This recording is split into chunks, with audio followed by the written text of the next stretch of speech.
বুখারী শরীফে এসেছে প্রতি রমজান মোবারকে হযরতে জিবরাইল আসতেন, হুজুরকে বলতেন, হুজুর আপনি তেলাওয়াত করেন, আমি শুনি, যতটুক নাজিল হয়েছে পড়েন। হুজুর পড়তেন, জিবরাইল শুনতেন, আবার জিবরাইল পড়তেন, হুজুর শুনতেন। এমনি করে করে যে বছর হুজুর ইন্তেকাল করবেন, হুজুরের জীবনের শেষ রমজান মোবারকে কোরআন নাজিল পরিপূর্ণ হয়ে গেছে। হযরত জিবরাইল বলেন, হুজুর কোরআন তো নাজিল তামাম হয়ে গিয়েছে, এবার আপনি পুরা কোরআন পড়ে আমারে শোনান। হযরতে রাসূল পুরাটা পড়ে 30 পারা পড়ে শোনায় দিলেন, জিবরাইল শুনলেন। এবার জিবরাইল বলেন, হুজুর আমি তেলাওয়াত করতেছি, আপনি শোনেন। হযরতে জিবরাইল 30 পারা পড়লেন, হুজুর শুনলেন। আবার হযরত জিবরাইল বলেন, হুজুর আবার আপনি পড়েন। হুজুর পড়লেন, জিবরাইল শুনলেন, আবার জিবরাইল পড়লেন, হুজুর শুনলেন। তার মানে হলো হুজুর যে বছর ইন্তেকাল করলেন ওই বছরের রমজান মোবারকে হযরত জিবরাইল 2 বার পড়েছেন, হুজুর শুনেছেন, আর হুজুর 2 বার পড়েছেন, জিবরাইল শুনেছেন, যাতে করে একটা জের জবর, একটা আয়াত, একটা সেমিকোলন যেন বাদ না পড়ে যায়। শাহরু রমাদান আল্লাযী উনজিলা ফীহিল কুরআন, রমজানের পবিত্র মাসে আমি অবতীর্ণ হয়েছি। সুবহানাল্লাহ। যদি প্রশ্ন করা হয় রমজানে তো আসছো, কিন্তু প্রথম নাজিল হয়েছিল কোন সময়? ওটা কি দিন ছিল না রাত ছিল? কোরআন তার জবাবে বলে, ইন্না আনজালনাহু ফি লাইলাতিল কদর, কদরের পবিত্র রাতে আমি এই পৃথিবীতে আমার আগমন ঘটেছিল। যদি প্রশ্ন করা হয় বুঝলাম সবই, কেন নাজিল হয়েছে তুমি, এই পৃথিবীতে তোমার আসার উদ্দেশ্য কি, মূল কাজটা কি, এই প্রশ্ন যদি করা হয় কোরআনে কারীম তার জবাবে বলে, শোনো কেন এসেছি, লিতুখরিজান নাসা মিনাজ যুলুমাতি ইলান নূর। আমার মিশন হচ্ছে গোটা বিশ্ব মানবতাকে পুঞ্জীভূত জমাট বাঁধা অন্ধকারের ভেতর থেকে টেনে বের করে আলোর সন্ধান দিতে, আলোর দিকে আনার জন্য আমি কোরআন নাজিল হয়েছি। আল্লাহ পাক আমাদের জন্য একটি পবিত্র মাস আমাদেরকে দিচ্ছেন, দান করেছেন, যে মাসটির নাম হচ্ছে রমাদান। রমাদান হচ্ছে রামদুন, রা মিম দত, রাম ধাতু থেকে উৎপত্তি, এর অর্থ হচ্ছে জ্বালানো, পুড়িয়ে দেওয়া, ভস্ম করে দেওয়া। রমাদান, রমজান মুবারকে যারা নাকি সিয়াম সাধনা করে, আত্মত্যাগ করে, অর্থাৎ তিতিক্ষা, ত্যাগ এবং তিতিক্ষা করে, রমজান মুবারকে আল্লাহ পাক যেভাবে রোজা চান ওইভাবে যারা রোজা রাখে, তাদের সমস্ত গুনাহ সমূহকে আগুন যেমন আবর্জনাকে জ্বালিয়ে দেয়, রোজা যদি সঠিকভাবে কারো হয় তাহলে তার গুনাহগুলিকে এইভাবে জ্বালিয়ে ভস্ম করে দেয়। সুবহানাল্লাহি ওয়া বিহামদিহি। এই রমাদান আমাদের সামনে। আমি আমার আলোচনার শুরুতে আমি আপনাদের খেদমতে আরজ করতে চাই যে মাসটির মধ্যে আমরা প্রবেশ করতে যাচ্ছি, দুটি জিনিস আমাদের সামনে এখন। একটি হচ্ছে আমরা মাহে রমজানকে ইস্তেকবাল করতে যাচ্ছি, মাহে রমজান আমাদের সামনে। দোয়া করে নেই যে আল্লাহ পাক এই পবিত্র রমজানের সম্মান করার মতো তৌফিক আমাদেরকে দান করো, আর যেভাবে রোজা রাখলে পরে তুমি খুশি হও সেইভাবে আমাদেরকে রোজা রাখার তৌফিক দান করো, বলি আমিন। এটি হচ্ছে সর্বশ্রেষ্ঠ মাস আল্লাহ পাক মুসলমানদের জন্য দান করেছেন। আবারও বলি আলহামদুলিল্লাহ। কোরআন শরীফের মধ্যে আল্লাহ সমস্ত ইবাদতের কথা বলেছেন, কিন্তু ডিটেইলস আলোচনা করেন নাই। হজ করতে হবে, কিন্তু ওকুফে আরাফা করতে হবে, রমিয়ে হিজার করতে হবে, রমিয়ে জেবার করতে হবে, তারপরে 7 বার তাওয়াফ করতে হবে, সাফা মারওয়া সাই করতে হবে। এগুলি কিন্তু কোরআন শরীফে আসে নাই, ডিটেইলস আসে নাই। নামাজ পড়তে হবে, কিন্তু জোহরে কয় রাকাত, আসরে কয় রাকাত, মাগরিবে কয় রাকাত, এই রাকাতগুলি কিভাবে বিন্যস্ত করতে হবে কোরআন শরীফে তা আসে নাই, বর্ণনা করা হয়নি। যাকাত দিতে হবে, কিন্তু কত টাকা হলে কত টাকা দিতে হবে, কত মন ধান হলে কতটুকু দিতে হবে, কত ছাগল হলে, কত গরু হলে, কত পরিমাণ সোনা হলে, কত পরিমাণ রৌপ্য মজুদ থাকলে যাকাত দিতে হবে, এর বিস্তারিত বিবরণ কোরআন শরীফে আসে নাই। চিন্তা হতে পারে যে তাহলে এগুলো আমরা পাইলাম কই? আমরা পেয়েছি কোরআনের ব্যাখ্যা হচ্ছে রাসূল করিম সাল্লাল্লাহু আলাইহি ওয়াসাল্লাম, হুজুর এটাকে আমাদেরকে বলে দিয়েছেন। তিনি সারে ছিলেন, শরীয়ত প্রণেতা ছিলেন। তো সমস্ত ইবাদতকে আল্লাহ পাক সংক্ষেপে সংক্ষেপে তিনি আউটলাইন অথবা গাইডলাইন তিনি দিয়েছেন আল্লাহ পাক। রমজান মুবারক হচ্ছে একমাত্র ইবাদত যে রমজান সম্পর্কে আল্লাহ পাক ডিটেইলস পূর্ণ একটি রুকু আল্লাহ পাক আলোচনা করেছেন। সুবহানাল্লাহ। রোজা শুরু করবেন কোনখান থেকে, শেষ করবেন কোথায় গিয়ে? সফরে প্লেনে যখন চলবেন তখন আপনার রোজার অবস্থা কি হবে? যদি দেশে যান তখন কি হবে? অসুস্থ হলে কি হবে? কিভাবে রোজা রাখবেন, কিভাবে রোজা ভাঙবেন, তারপরে কখন শুরু হবে, কখন কি হবে ইত্যাদি বিস্তারিত বিবরণ। রোজার মতো করে এত অন্য কোন ইবাদতের ব্যাপারে আল্লাহ এতটা বলেন নাই যতটা বলেছেন রোজার ব্যাপারে। তাহলে নিশ্চয়ই বুঝতে পারছেন রোজাটা অত্যন্ত গুরুত্বপূর্ণ ইবাদত। সবটাই গুরুত্বপূর্ণ, কিন্তু রোজাটা আল্লাহর কাছে বেশি গুরুত্বপূর্ণ। সুবহানাল্লাহ। আচ্ছা, বেশি গুরুত্বপূর্ণ কেন সে কথা কি বলবো? অবশ্যই বলবো। বেশি গুরুত্ব এই কারণে, আল্লাহ পাক বলেছেন, এটা হচ্ছে হাদিসে কুদসি। আল্লাহ পাক বলেছেন, আস-সাওমু লি ওয়া আনা আজজি বিহি। অন্য রিওয়ায়াতে এসেছে ওয়া আনা উজজা বিহি। আস-সাওমু লি, রোজা হলো আমার জন্য। কে বলতেছেন বলুন তো? আল্লাহ পাক বলছেন রোজা হচ্ছে আমার জন্য, রোজার পুরস্কার আমি দেব। অন্য বর্ণনায় এসেছে রোজা আমার জন্য আর রোজাদারের পুরস্কার আমি আল্লাহ নিজেই পুরস্কার। সুবহানাল্লাহ, সুবহানাল্লাহ। তাহলে প্রশ্ন আসে, আল্লাহ পাক বলছেন রোজা আমার জন্য, আস-সাওমু লি। আল্লাহ তো একথা কোথাও বলেন না আজ-যাকাতুলি, আস-সালাতুলি, আল-হাজ্জুলি। রোজা আমার কি বলে, যাকাত আমার জন্য, হজ আমার জন্য, নামাজ আমার জন্য, একথা কিন্তু আল্লাহ বলেন নাই। অবশ্যই আমরা যাকাত হোক, নামাজ হোক, হজ হোক কার জন্য করি? আল্লাহর জন্য করি। রমজানের ব্যাপারে আল্লাহ খাস করেছেন যে আস-সাওমু লি, রোজা আমার জন্য। এই কথাটার অর্থ কি, তাৎপর্য কি, ব্যাখ্যা কি, সিগনিফিকেন্স কি? এর সিগনিফিকেন্স হচ্ছে এই যে প্রত্যেকটা ইবাদতের দুটি ধরন আছে। কয়টা ধরন বলুন তো? দুটি ধরন। একটি ধরন হচ্ছে বাহ্যিক আর একটা হচ্ছে আভ্যন্তরীণ। প্রত্যেকটা ইবাদতের দুটি দিক আছে, একটা মানুষকে দেখানো আর একটা ভেতরের। যেমন নামাজ, একটি লোক নামাজ পড়ে না, কিন্তু এমন একটা সমাবেশের মধ্যে পড়ে গেছে সবাই নামাজ পড়ে। এখন আমি যদি নামাজ না পড়ি তাহলে লোকে বলবে কি? তখন উজু আছে কি না আছে দাঁড়ায় গেল, আল্লাহু আকবার। তাহলে দেখা গেল নামাজ আল্লাহর জন্য পড়ে, আবার মানুষের জন্য দেখাবার জন্য করে। যাকাত এটা দেয় মানুষে, তার নিয়তটাকে আল্লাহ পাক ভালো জানেন। কিন্তু কিছু লোক তেমন আছে যাকাতের নামে লুঙ্গি, আমাদের দেশে আছে, এখানে কি করে আমি জানি না, লুঙ্গি শাড়ি কিনে তারপরে বাড়িতে সব জমা করে এরপরে গরিবদের দাওয়াত দেয় এবং সকলকে দেখায় এভাবে লুঙ্গি দিল, শাড়ি দিল, লোকেরা দেখলো যে জাকাত দিল, খুব জাকাত দিয়েছে। কোরবানির ব্যাপারে এভাবে বিরাট একটা গরু কিনলো, কিনে মানুষকে দেখাইলো। চট্টগ্রামে আছে সবচেয়ে বড় দামের গরু একটা কিনে গরুর গলায় মালা একটা পরাইয়া তারপরে শহর ঘুরায়। এখন অবশ্য এটা কমে গেছে আগের থেকে অনেক। মানুষ দেখুক যে অমুকে এই গরুটা কোরবানি করেছে। এটা কি কোরবানির জন্য হলো না মানুষকে দেখাবার জন্য হলো? হজ, টাকা আছে, লোকেরা বলবো কি যে এত টাকার মালিক তাও হজে যায় না, সুতরাং যাই একটু হজ করে আসি। তাহলে হজ করা গেল, আবার মানুষকে দেখাবার জন্য করলো। দুটি জিনিস আছে। কিন্তু একমাত্র রোজা যদি কেউ রাখে মানুষকে দেখাবার জন্য, সকাল থেকে শুরু করে সন্ধ্যা পর্যন্ত না খাইয়া কোনো পাগলও থাকবে না। বলেন আপনারা ঠিক কিনা? সে তো মানুষকে দেখাবার জন্য দাঁত পরিষ্কার করে নিল আর দুপুরে ভাত খাই নিল, বউতেও টের পাইল না। পারবে কিনা? পারবে। টয়লেটে গিয়ে খাই নিল ভালো করে, কোন একটা আড়াল জায়গা নিয়ে খেয়ে গেল, বাচ্চাও দেখলো না, বউতেও দেখলো না, খেয়ে নিল। তাহলে সে তো রোজা রাখলো না। আল্লাহ পাক বলছেন আস-সাওমু লি, রোজা হচ্ছে আমার জন্য। যে রোজা রাখে আমার জন্যই রাখে, মানুষকে দেখাবার জন্য সারাদিন না খাইয়ে থাকার কোনো প্রশ্নই ওঠে না। সুবহানাল্লাহ। সুতরাং রোজা যে রাখলো সে আমার জন্যই রাখলো। ওয়া আনা আজজি বিহি, রোজার পুরস্কার আমি আমার হাত দিয়ে দেব। সুবহানাল্লাহ, আমার হাত দিয়ে দেব। ম্যানেজার যদি বলে এই কাজগুলি করলে পরে বেতন, নির্ধারিত বেতন পাবা, আর এইটা যদি করো তাহলে বেতনটা আমি দেবো আমার হাত দিয়া, তাহলে এমপ্লয় যারা তারা বুঝতেই পারবে যে মালিক যখন নিজেই দেবে তাহলে ম্যানেজারের মতো দেবে না, মালিক মালিকের মতোই বড় করে দেবে। তো আল্লাহ পাক ফেরেশতাদের কাছে এটা রাখেন নাই, সব নেকি তোমরা লেখো গিয়া, আর রোজার সওয়াব আমার হাত দিয়ে আমি দেব। সুবহানাল্লাহ।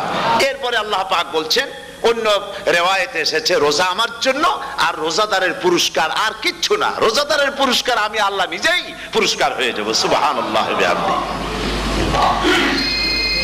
হাদিস শরীফে এসেছে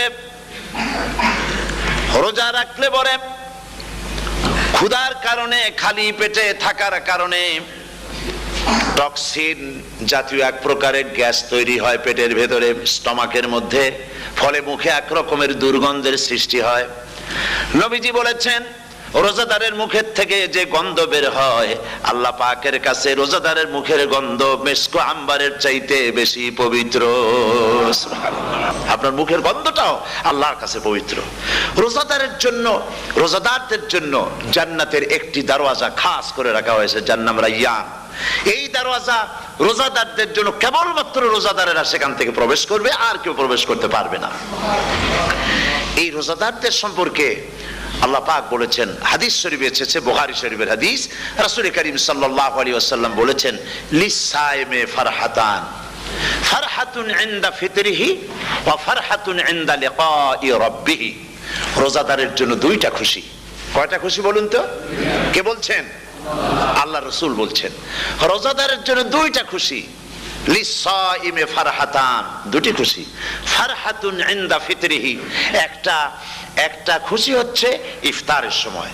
এই ফিতরিহিতে, এই ফিতরিহি দুটি কথা, এই একটি কথার দুটি ব্যাখ্যা হয়। একটা হচ্ছে ইফতারের সময়, ইফতারের কথা বলা হয়েছে, আর ঈদের কথাও এর মধ্যে বলা হয়েছে। ইফতারের সময় হলো একটা খুশি, আর একটা খুশি হচ্ছে ইনদা লিকাই রাব্বিহি, যখন রোজাদারের সঙ্গে আল্লাহ পাক দেখা করবেন তখন হবে আরেকটা খুশি।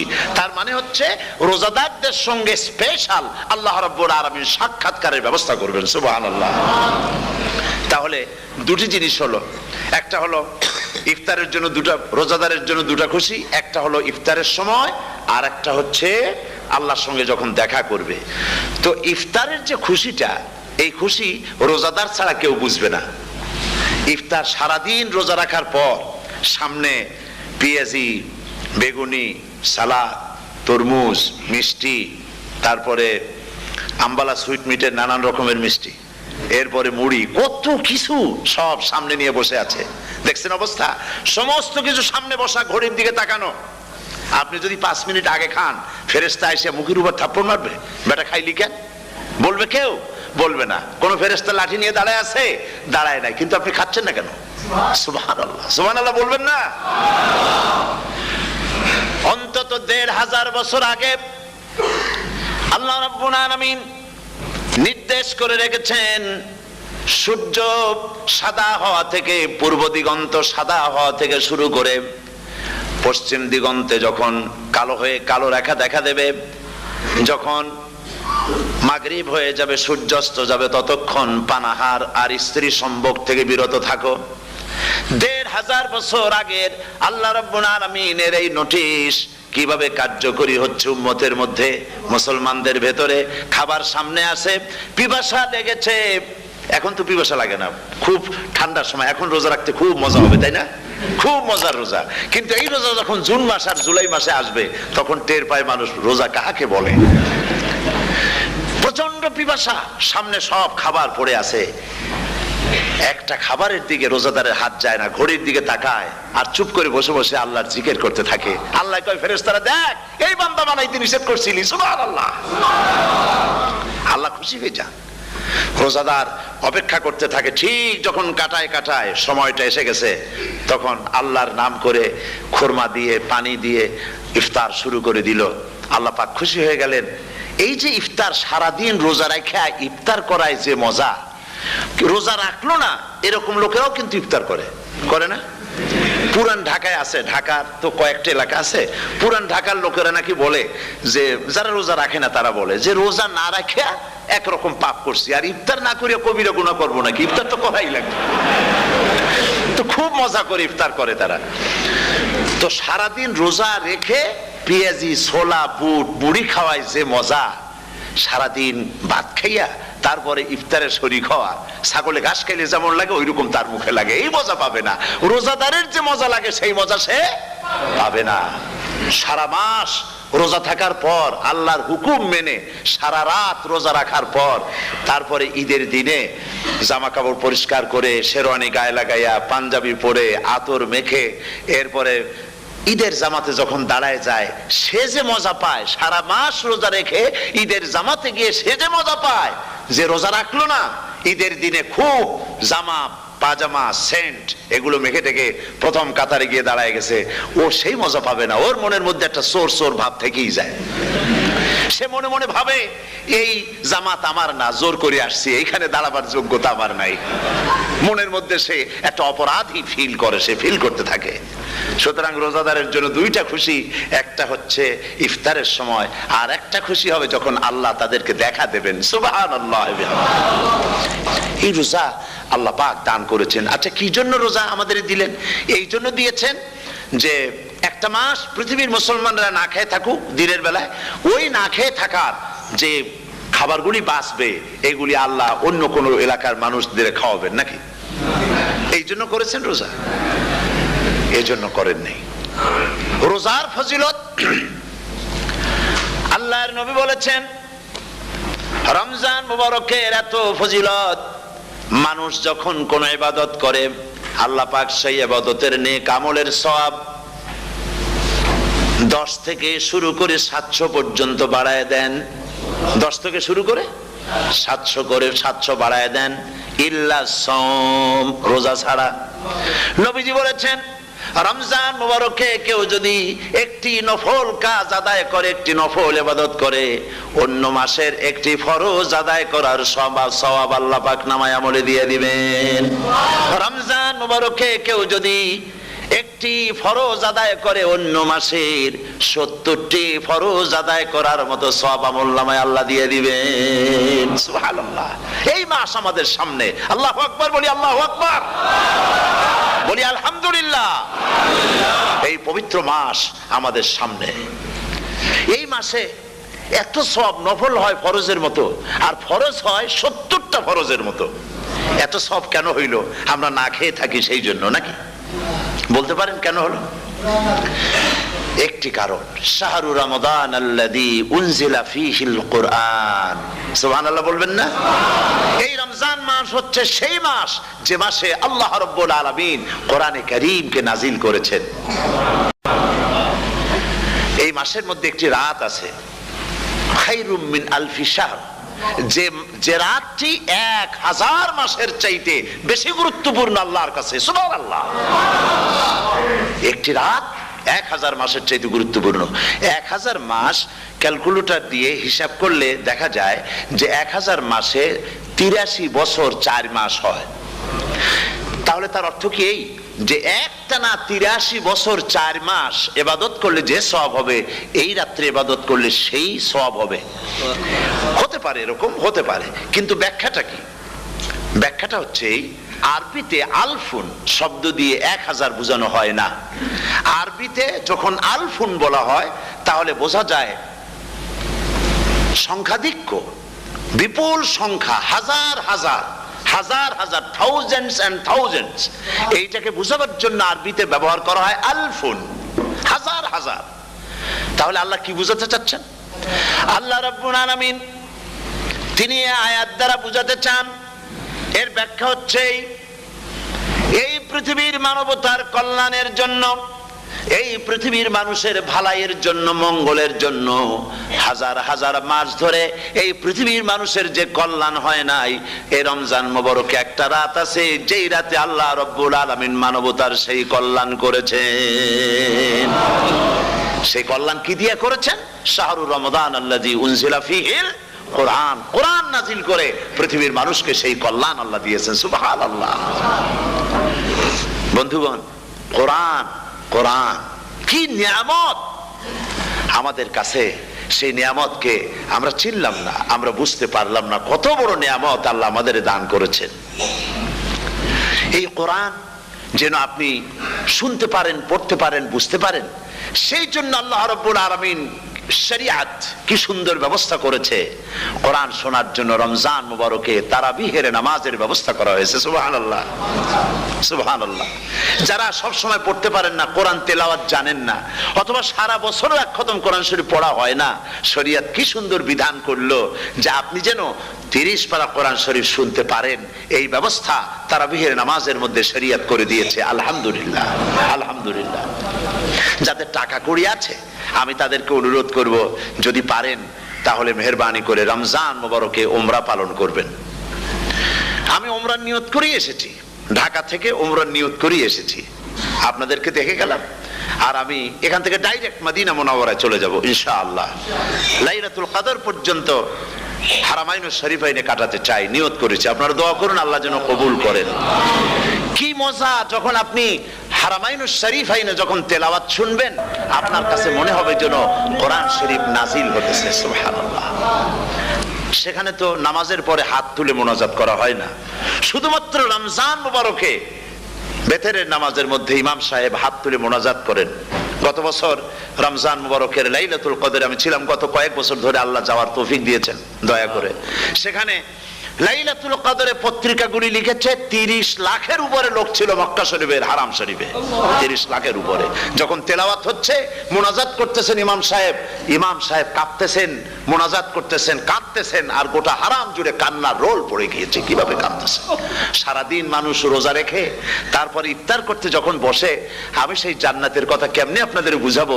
রসগোল্লা কেমন লাগে বক্তৃতা দিয়ে 6 ঘন্টা বক্তৃতা দিয়েও বোঝানো যাবে না। যদি মুখের মধ্যে ঢুকাইতে পারি তাহলে বুঝবেন যে মজাটা কি। এটা তো আমি বুঝাইতে পারবো না কি মজাটা লাগে। সারাদিন রোজা রাখার পর সমস্ত লক্ষ লক্ষ মুসল্লিরা বসে আছে মক্কা শরীফে, কাবা শরীফ সামনে, এখানে বসে আছে। রোজাদারের সামনে আছে জমজমের পানি আর মদিনা মুনাওয়ারার খুরমা। আল্লাহর ঘর সামনে, জান্নাতের থেকে আর কাকে বলে! সুবহানাল্লাহ। আর মসজিদে নববীর ভিতরে মদিনার আকর্ষণ কাশাস আলাদা। মদিনা শরীফের আপনাকে যদি পাইয়া যায় কোন আরব, কোন মাদানী, আপনারা ছাড়বেই না, আদর করে পাশে বসাবে। তোমারে আমি এই জিনিস খাওয়াবো, এইটা দিয়ে ইফতার করাবো, আমার কাছ দিয়ে তুমি উঠতেই পারবে না।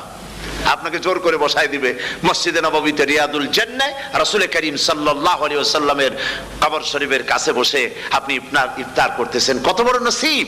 সেই জন্য আমি বলি, হলিডে করার জন্য আমেরিকা, সিঙ্গাপুর, হাবিজাবি এই সমস্ত ঘুরে কোনো লাভ নাই। হলিডে করতে চান, রমজান মুবারকে চলে যান হারামাইনুশ শরীফাইন, মদিনা আল মুনাওয়ারা, মক্কা আল মুকাররমা। কপাল খুলে যাবে, জিন্দেগীর সমস্ত গুনাহ খাতা আল্লাহ পাক maaf করে দিবেন। রাসূল করিম সাল্লাল্লাহু আলাইহি ওয়াসাল্লাম বলেছেন, রমজান মুবারকে যে উমরা করলো সেজন্য হজ আদায় করলো। সুবহানাল্লাহ। অন্য রিওয়ায়াতে এসেছে, যে ব্যক্তি রমজান মুবারকে উমরা করলো সেজন্য আমার সাথে হজ আদায় করলো। সুবহানাল্লাহ। তো বলতেছিলাম যে কোরআনে কারীম হচ্ছে একটি বিরাট নিয়ামত। এই নিয়ামত শোনানো হয় রমজান মুবারকে। আমি এবার এসে খুব খুশি হলাম একথা শুনে যে ইস্ট লন্ডন মসজিদ তারা একটা ব্যবস্থা করেছে, সুন্দর একটা রেডিও তারা আবিষ্কার করেছে। না কি করছেন আপনারা? ট্রান্সমিটার তৈরি করেছেন। ওনারা ওখানে রেডিও বিক্রি করেন। আপনারা বহুটা খরচ করেছেন, তারা হাজার হাজার পাউন্ড খরচ করে টাওয়ার বানিয়েছেন এবং একটা ফ্রিকোয়েন্সি তারা নিজেরা নিয়েছেন, আর রেডিওগুলি 125 পাউন্ড করে ওনারা দিচ্ছেন খরচ হিসেবে। এটা যারা নিয়ে যায় ঘরের মধ্যে বসে তারাবিহের তেলাওয়াত তারা শুনতে পাবেন। মহিলারা অনেক সময় আসতে পারেন না, মহিলারা ঘরে বসে শুনতে পারবেন। ওই ইস্ট লন্ডন মসজিদে যত ওয়াজ হবে, তেলাওয়াত হবে, নামাজ হবে, আজান হবে, ওয়াজ হবে, জিকির হবে, সব আপনার ঘরে বসে আপনি শুনতে পারবেন। আল্লাহ রাব্বুল আলামিন এই ইকদামকে, এই পদক্ষেপকে আল্লাহ কবুল করুন, সবাই বলেন আমিন। এবং প্রত্যেকের ঘরে ঘরে এই রেডিও পৌঁছে যাক, আমরা বলি আমিন। আল্লাহ যেন কবুল করেন। আপনি ঘরে বসে মসজিদের সমস্ত প্রোগ্রাম পেতে পারবেন। আর কি সুন্দর, সেখানে যিনি তেলাওয়াত করেন, আজান দেন, আলহামদুলিল্লাহ, তার আজান শুনলে পরে তো মনে হয় যে আমি মক্কা শরীফে চলে গেছি, মদিনায় চলে গেছি। আর তেলাওয়াত কত সুন্দর, আলহামদুলিল্লাহ। আল্লাহ তার প্রতি রহম করুন, আমরা বলি আমিন। সুতরাং বলতেছিলাম যে এই পবিত্র রমজানুল মুবারক, এটি কি, জিনিসটা কি, জিনিসটা বুঝাবার জন্য আমি বলি, যেমন এই ঘড়িটা এটা কেনার পর 2-1 বছর পর এটা ফাস্ট হয় অথবা কি হয়, স্লো হয়ে যায়। তখন এটাকে সারার জন্য আমরা হসপিটালে দেই। হসপিটাল মানে লন্ডন হসপিটাল না, ঘড়িরও হসপিটাল আছে। তো ঘড়ির হসপিটালে দিলাম, ওরা এটাকে দেখে শুনে ওয়াইলিং করে টরে দিল ঠিক মতো। একবার যদি ঠিক করে দিল, আবার আমার 1-2 বছর চললো, আর কোনো ডিস্টার্ব করবে না, ঠিক কিনা? আপনার গাড়ির ইঞ্জিন যদি কোনো রকমের অসুবিধা করে, তাহলে গাড়ির ইঞ্জিনকে ওভারহোলিং করতে হয়, ইঞ্জিন ডাউন দিতে হয়। একবার যদি ইঞ্জিন ডাউন দিলেন, ওভারহোলিং করলেন, তাহলে আপনার এই গাড়ি 5-6 বছরের জন্য আর হাত দিতে হবে না। এই কথাগুলি বুঝতে পারছেন কিনা? সারা জীবন, সারা মাস অন্যায় করার পরে, গুনাহ করার পরে মানুষের অন্তঃকরণে কালিমা লেগে যায়, আল্লাহ রাব্বুল আলামিন রমজান মোবারকের একটা ব্যবস্থা করেছেন, ইঞ্জিন ওভারহোলিং এর মতো, ইঞ্জিন ডাউন দেওয়ার মতো আপনার কালবকে, আপনার আত্মাকে, আপনার বিবেককে, আমার বিবেককে পরিষ্কার করার জন্য রমজান মাস করে দিয়েছেন। রমজান মোবারকের একটি মাসের কোর্স যদি কমপ্লিট করা যায়, তাকওয়া দিয়ে যদি ভরে দেওয়া যায়, তাহলে বাকি 11 মাস আরামসে চলবে, কোনো অসুবিধা হবে না। নবীজি বলেছেন রমজান মুবারকে মাস আসার সঙ্গে সঙ্গে আল্লাহ রাব্বুল আলামিন তিনি জান্নাতের সমস্ত দরজাগুলি খুলে দেন, আর জাহান্নামের সব দরজাগুলি আল্লাহ রাব্বুল আলামিন বন্ধ করে দেন। সুবহানাল্লাহ। আর শয়তানকে শৃঙ্খল দিয়ে বেঁধে ফেলা হয়, শিকল দিয়ে শয়তানরা বাঁধা হয়ে যায়। এই হাদিসটা যখনই শোনাই বিভিন্ন জায়গায় লোকেরা বিভিন্ন জায়গায় প্রশ্ন করে, হুজুর কোন তো যে শয়তানরে বাঁধতে হয়, কিন্তু রমজান মাস তো লোকেরা মদ খায়, মিথ্যা কথা কয়, তাহলে শয়তান বাঁধা থাকলো কেমনে? আমি বলি দেখেন, এরও ব্যাখ্যা আছে। এর ব্যাখ্যা হলো এই, কোন কোন ঘড়ি আছে একবার চাবি দিলে 6 মাস চলে, আর একবার চাবি দিলে 2 বছর চলে, আবার চাবি দিলে লাইফ চলে যায়, এরকমের ঘড়িও আছে। কোন কোন মানুষে শয়তানে এমন চাবি দিছে যে চাবিতে 6 মাস চলে, কোনটায় 10 মাস চলে, কোনটায় বছর চলে। রোজার মাসেও যারা গুনাহ করে শয়তানে এমন চাবি দিছে যে রোজার মাসেও বন্ধ হচ্ছে না। এরা শয়তানের খপ্পরে পড়ে গেছে। আল্লাহ এই চাবি থেকে মুসলমানদেরকে হেফাজত করুন, বলি আমিন। জোরে বলেন আমিন। শয়তান থেকে পানাহ কেউ দিতে পারে না, কোন গভর্নমেন্ট পারবে না। ব্রিটিশ গভর্নমেন্ট পারবে নাকি? American government? কেউ পারবে না। শয়তান থেকে পানাহা দিতে পারে কেবলমাত্র কে? ওই আল্লাহ রাব্বুল আলামিন আমাদেরকে শিখায় দিয়েছেন, শয়তানের ওয়াসওয়াসা থেকে আমার কাছে পানাহা চাও। আউযু বিল্লাহি মিনাশ শাইতানির রাজিম। বিতাড়িত মরদুদ শয়তানের ওয়াসওয়াসা থেকে পানাহা চাই, আল্লাহর কাছে পানাহা চাও। আল্লাহ পাক বলেন আমি পানাহা দিতে পারি শয়তানের ওয়াসওয়াসা থেকে। শয়তান থেকে আশ্রয় একমাত্র সিকিউরড, নিরাপত্তা পেয়েছেন আল্লাহর পয়গম্বরেরা। সুবহানাল্লাহ। আম্বিয়া আলাইহিমুস সালাম তারা আল্লাহ কর্তৃক নিয়ন্ত্রিত, শয়তানের ক্ষমতা নাই পয়গম্বরদের কাছে যাওয়া। চতুর সীমানার ভেতরে শয়তান প্রবেশ করে কোন নবীকে ওয়াসওয়াসা দিতে পারবে না, বলি সুবহানাল্লাহ। এই জন্য শয়তান থেকে বেঁচে যাওয়া, শয়তানের ওয়াসওয়াসা থেকে বাঁচা খুবই কঠিন। সেই জন্য আল্লাহ পাক বলছেন শয়তানকে বেঁধে রাখা হয়, জান্নাতের সমস্ত দরজা খোলা, জাহান্নামের সমস্ত দরজা বন্ধ হয়ে যায়। এই নিয়ামতের মাস আমাদের সামনে। প্রত্যেকটি যখন কোনো ওয়ার্কশপ হয়, তো ওয়ার্কশপের জন্য এক একটা কি বলে সিলেবাস থাকে। রমজান মুবারক একটা ওয়ার্কশপ। এই ওয়ার্কশপের মধ্যে একটা সিলেবাস আছে, সেই সিলেবাসের নাম হচ্ছে কোরআন। কোরআন কোরআন কোরআন নাজিলের মাসে আমরা কি কোরআন তেলাওয়াত করি? বলেন। রোজা হচ্ছে, হাদিস শরীফের মধ্যে বলা হয়েছে আস-সাওমু জুন্নাহ, রোজা হচ্ছে ঢাল। রোজা কি কন্ত? ঢাল। বোঝেন তো ঢাল কি? প্রোটেক্টর। আপনি জিহাদের ময়দানে, যুদ্ধের ময়দানে নিরাপত্তার জন্য, বাইরের থেকে আক্রমণকে ফিরাবার জন্য কি ব্যবহার করেন? ঢাল ব্যবহার করেন। রোজা হচ্ছে ঢাল, শয়তানের সমস্ত আক্রমণ থেকে বাঁচার জন্য রোজা হচ্ছে ঢাল। রোজার দিনে কেউ যদি আপনার সাথে ঝগড়া করে, তাহলে রাসূল বলেছেন তুমি বলো, তুমি ঝগড়ায় প্রবৃত্ত হবে না। তোমার সাথে যদি কেউ ঝগড়া করে, তুমি বলবে ইন্নী সাইম, আমি রোজাদার। আমি তোমার মতো ঝগড়া করতে আমিও পারি, আমি তোমার মতো গালাগালি দিতে পারি, কিন্তু আমি দেব না, ঝগড়াও করব না, গালিও দেব না, মারামারিও করব না, কারণ আমি রোজাদার। সুবহানাল্লাহ। রোজা আপনাকে গুনাহ থেকে বাঁচায় দেবে। দেখেন রোজা কিভাবে গুনাহ থেকে বাঁচায়। মিথ্যেবাদী, মিথ্যেবাদী সারাক্ষণ মিথ্যে কথা বলে, কিন্তু রোজার মাস আসছে। এখন মিথ্যাবাদী যারা, তাদের ঘনিষ্ঠ লোকদের কাছে শুনেছি যে তারা বলে, যদি কোনো লোক দিনের বেলা আইসে যায় আর এমন কথা, যে কথা বলতে গেলে মিথ্যা বলা ছাড়া উপায় নাই তার জন্য, সে তখন বলে ভাই তুমি তো অসময় আসছো, এখন আমি খুব ব্যস্ত, আই এম ভেরি বিজি, তুমি রাত্রে আসো। কথা বুঝতে পেরেছেন তো? রোজা হচ্ছে কি? রোজাটা কি বলে? ঢাল। কোন মেয়ে লোকের দিকে চোখ পড়লো, আহা আমি তো রোজাদার, চোখকে সাথে সাথে নিচে নামায় ফেললো। গানের আওয়াজ আসলো, আমি তো রোজাদার, সে গানটা শুনলো না। কাজী সমস্ত গুনাহ থেকে বাঁচার জন্য রোজা একটা বিরাট হাতিয়ার। সুবহানাল্লাহ। এই মাসে আল্লাহ রব্বুল আলামিন এই মাসটা, এই রোজাটা কেন দিয়েছেন? লাআল্লাকুম তাত্তাকুন, ইয়া আইয়ুহাল্লাযীনা আমানু কুতিবা আলাইকুমুস সিয়ামু কামা কুতিবা আলাল্লাযীনা মিন ক্বাবলিকুম লাআল্লাকুম তাত্তাকুন। হে বিশ্বাসীরা, তোমরা যারা ঈমান এনেছো, শোনো, আমি রোজাকে তোমাদের জন্য ফরজ করেছি, যেমন করে ফরজ করেছিলাম তোমাদের পূর্বপুরুষদের উপরে। রোজা শুধু আমাদের উপরে ফরজ হয়েছে তা না, আমাদের আগে যারা যেসব নবীরা আসছিলেন তাদের উপর রোজা কি ছিল? ফরজ ছিল। সুতরাং এই রোজা তোমাদের উপরে ফরজ, এই জন্য লাআল্লাকুম তাত্তাকুন, যাতে করে তোমরা কি হতে পারো? পরেজগার হতে পারো। কি হতে পারো? পরেজগার, মুত্তাকি হতে পারো, আল্লাহকে ভয় করতে পারো। একমাত্র আল্লাহর ভয় মানুষকে ভালো বানাতে পারে। একটা মানুষ জান্নাতে যাওয়ার জন্য, জাহান্নাম থেকে বাঁচার জন্য একটা জিনিস, কয়টা জিনিস বলেন? একটি জিনিস যদি ভেতরে থাকে তাহলে সমস্ত গুনাহ থেকে বাঁচতে পারে। আর একটি জিনিস যদি না থাকে তাহলে এমন কোনো কাজ নাই পৃথিবীতে যা সে করতে পারে না। সেই কাজটার নাম কি? তাকওয়া। সবাই বলেন, কাজটার নাম কি? তাকওয়া। যদি ভেতরে আল্লাহ পাকের ভয় থাকে, রব্বুল আলামিন আমাকে দেখছেন, তিনি আমাকে শুনতেছেন, এই ভয় যদি অন্তঃকরণের ভিতরে থাকে তাহলে এই লোকটি কোনো গুনাহের কাজ করতে পারবে না, মিথ্যা বলতে পারবে না, ওজনে কম দিতে পারবে না, খাদ্যে ভেজাল দিতে পারবে না, শয়তানি বদমাশি করতে পারবে না। আর যদি এই জিনিসটির অভাব থাকে, যদি তাকওয়া না থাকে, তাহলে সমস্ত অন্যায় কাজ সে করতে পারবে। এই জন্য আল্লাহ রাব্বুল আলামিন বলেন, রোজা এই জন্য দান করেছে যাতে করে, রোজার মাস এই জন্য দিলাম, লাআল্লাকুম তাত্তাকুন, তোমাদের ভিতরে তাকওয়ার সৃষ্টি হয়। এই ওয়াজ আমি আপনাদের সামনে অনেকবার করেছি। হযরত ওমর রাদিয়াল্লাহু তাআলা আনহু রাতের বেলায় ঘুরতে ঘুরতে দেখেন এক বাড়িতে আলো জ্বলছে, শেষ রাত। এই রাত্রে বাড়িতে আলো জ্বলে কেন? ভাবলেন কোনো অসুখ বিসুখ হলো নাকি। তো উনি কাছে গেছেন, গিয়ে কান পেতে শুনতেছেন। বাড়ির মালিক বুড়ি তার যুবতী মেয়েকে ডেকে বলছে, মা ওঠো, তাড়াতাড়ি ওঠো। কেন?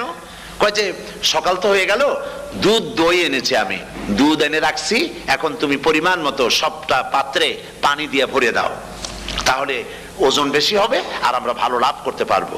মেয়ে বলছে, মা তুমি বলো কি, এটা আমার দ্বারা সম্ভব না। কেন সম্ভব নয়? হযরত ওমর এক ফরমান জারি করেছেন, তিনি বলেছেন তিনি পানিতে, দুধের মধ্যে পানি মিশাতে নিষেধ করেছেন। তাছাড়া রাসূল করিম সাল্লাল্লাহু আলাইহি ওয়াসাল্লাম খাদ্যদ্রব্যে ভেজাল দিতে নিষেধ করেছেন। কাজী হযরত ওমরের এই নির্দেশকে আমি অমান্য করতে পারবো না। মা বলছে, দেখো ওমর এখন তো ঘুমাইতেছে, এত রাত্রে তিনি কি এখানে আসছেন নাকি আমাদের এই কারবার দেখতে? তুমি পানি মিশাও ইচ্ছে মতো। মেয়ে বলছে, মা হযরত ওমর ঘুমাতে পারেন, তার পুলিশেরা, তার গোয়েন্দা বিভাগের লোকেরা ঘুমাতে পারেন, হযরত ওমরের চোখকে ফাঁকি দেওয়া যাবে, হযরত ওমরের পুলিশকে ফাঁকি দেওয়া যেতে পারে, কিন্তু আল্লাহ রাব্বুল আলামিনের চোখকে ফাঁকি দেওয়া যাবে না। আমার পক্ষে সম্ভব নয়, আমি দুধে পানি মিশাতে পারবো না। হযরত ওমর রাদিয়াল্লাহু তাআলা চলে গেলেন, গিয়ে তার ছেলেকে ডেকে বললেন, ছেলে আমি তো এখন বুড়া হয়ে গেছি, আমার বিয়ের বয়স নাই, আমি একটা মেয়ের খোঁজ নিয়ে আসছি, যদি আমার বয়স থাকতো এই মেয়েটার আমি বিয়ে করতাম। সুবহানাল্লাহ, সুবহানাল্লাহ। তো এই মেয়েটা, তুমি খোঁজ নাও, যদি বিয়ে না হয়ে থাকে তুমি প্রস্তাব দাও বিবাহের। কি সৌন্দর্য তিনি দেখলেন মেয়েটার মধ্যে, স্বাস্থ্য, রূপ, যৌবন, কি দেখলেন? তাকওয়া। জোরে বলেন না, কি দেখলেন? তাকওয়া। এই তাকওয়া তিনি দেখলেন। এই তাকওয়ার উপরে ভিত্তি করে আমিরুল মুমিনিন, অর্ধেকটা পৃথিবীর প্রেসিডেন্ট, খলিফাতুল মুসলিমিন, আমিরুল মুমিনিন হযরত ওমর তার ছেলের জন্য পুত্রবধূ করে তাকে ঘরে নিয়ে আসলেন। সুবহানাল্লাহ। ফায়দা কি হলো? ফায়দা এই হলো, এই মেয়ের গর্ভে যে মেয়ে হলো, সেই মেয়ের গর্ভে যে মেয়ে হলো, সেই মেয়ের গর্ভে ফারুকে সানি, হযরত ওমর ইবনে আব্দুল আজিজ রাহমাতুল্লাহ আলাইহির মতো ফারুকে সানি আল্লাহ দান করে দিলেন। সুবহানাল্লাহ বিহামদি। এটা নাম হচ্ছে তাকওয়া। এই তাকওয়ার ব্যাপারে হযরত ওমর রাদিয়াল্লাহু তাআলা আনহু, তিনি হযরত কাব বিন উবাই রাদিয়াল্লাহু তাআলা আনহুকে জিজ্ঞেস করেছিলেন যে তাকওয়ার একটা ব্যাখ্যা আপনি কি আমাকে বলতে পারেন, তাকওয়ার ব্যাখ্যাটা কি? তিনি বললেন, হ্যাঁ পারি। কি ব্যাখ্যা? তিনি বললেন যে দেখুন, তাকওয়ার ব্যাখ্যা হচ্ছে এই যে সংকীর্ণ একটি রাস্তা, সরু ন্যারো একটা রোড, এই ন্যারো রোডের দুই দিকে আছে কাঁটাযুক্ত লতা পাতা, এই কাঁটাযুক্ত লতা পাতার মধ্য দিয়ে এই সরু রাস্তা দিয়ে আপনি যখন যাবেন তো কিভাবে যাবেন? হযরত ওমর বললেন, আমার জামা কাপড় এইভাবে খুব আটোসাটো করে আমরা যাব, যাতে করে গায়ের চামড়াও না ছেড়ে আমার জামাও যাতে না ছিঁড়ে যায়। হযরতে কাব বিন উবাই রাদিয়াল্লাহু তাআলা আনহু বলছেন, এটার নামই হচ্ছে তাকওয়া। এটার নাম কি? তাকওয়া। এটার নাম হচ্ছে তাকওয়া। দুনিয়ার অসংখ্য পাপের ভেতর থেকে আপনি চলে যাবেন, পাপ যেন আপনাকে স্পর্শ করতে না পারে। এটার নাম তাকওয়া। বাইন মাছ নিশ্চয়ই খেয়েছেন আপনারা, না লন্ডনে পাওয়া যায় না? পাওয়া যায়। এই বাইন মাছ যারা খেয়েছেন আপনারা, আমি জানি না আপনারা জানেন কিনা, বাইন মাছ কোথায় থাকে? পানিতে থাকে না কাদায় থাকে? মাশাআল্লাহ, বাইন মাছ থাকে কাদার মধ্যে। কিন্তু এই বাইন মাছ যারা ধরেছে তাদের মুখে শুনেছি আমি যে বাইন মাছ থাকে কাদায়, ওকে যখন ধরে টেনে বের করা হয় কাদার মধ্যে থেকে, এক ফোঁটা কাদা ওর গায়ে নাই। এই কলুষিত সমাজ, পাপে ভরপুর। গ্রেট ব্রিটেন, আমেরিকা, পাশ্চাত্য, আমাদের দেশ, সর্বত্র পাপ আর পাপ। এই পাপের মধ্যে বাইন মাছ শুধু খাইয়েন না, ওর কাছ থেকে শিক্ষাও গ্রহণ করেন।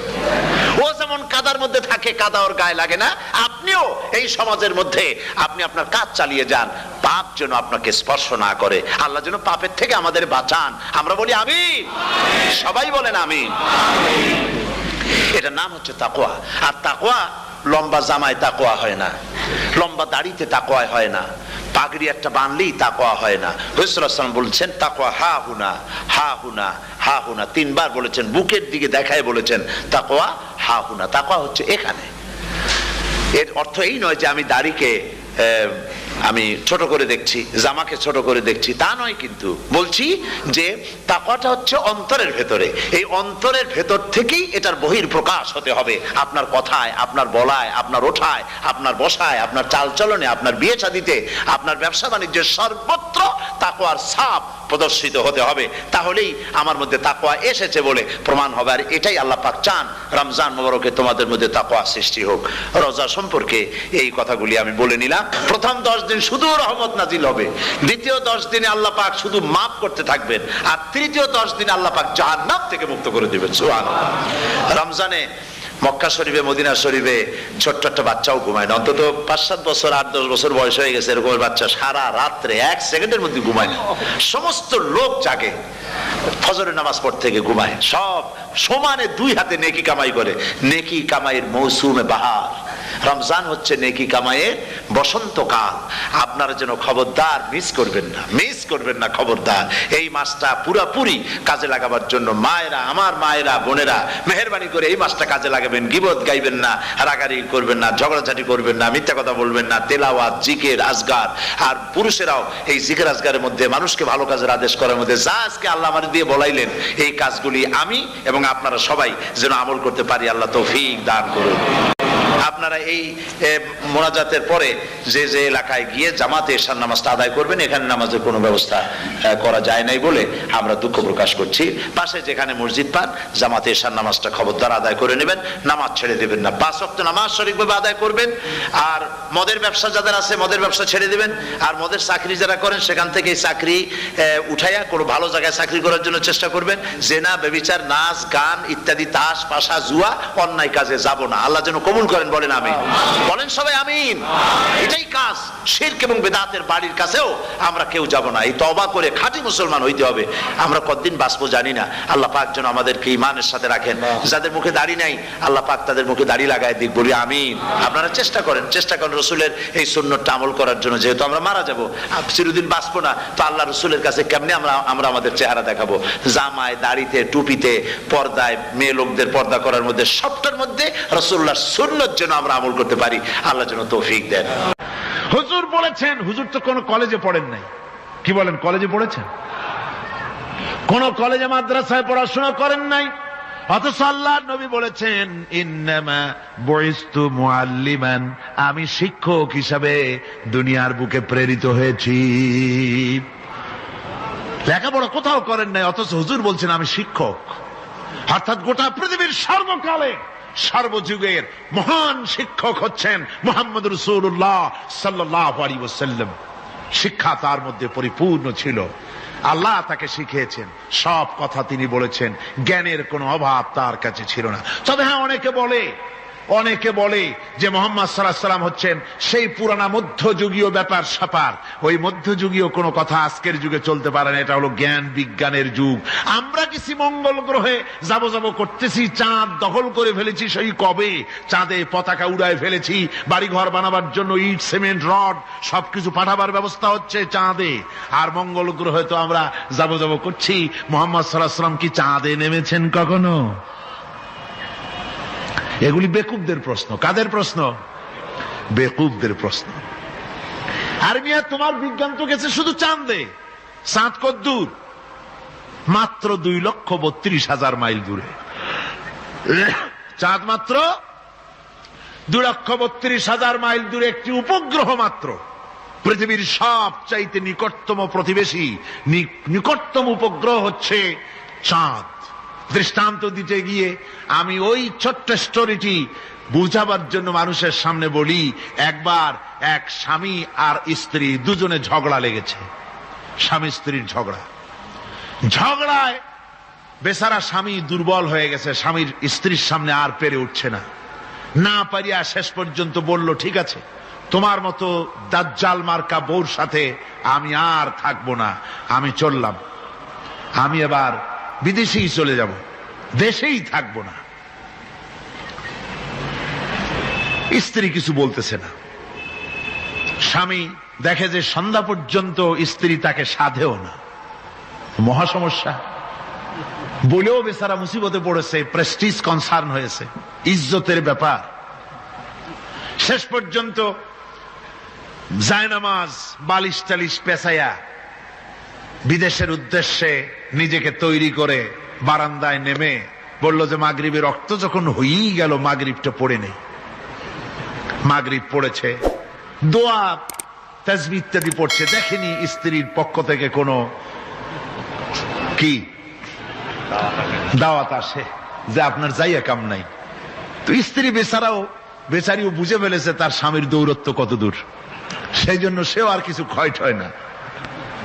এশা রক্ত যখন হয়ে গেছে তখন বিড়বিড় করে স্বামী বেচারা বলছে, মানুষ নাকাউয়ার জাত, সন্ধ্যার আগে ছিলাম কোথায় আর এখন আসলাম কোথায়। বউ ঘরে বসে কয় যে বুঝছি, আর যাওয়া লাগবে না বিদেশে।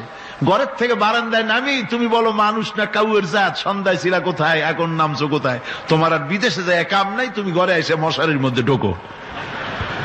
বুঝলেন?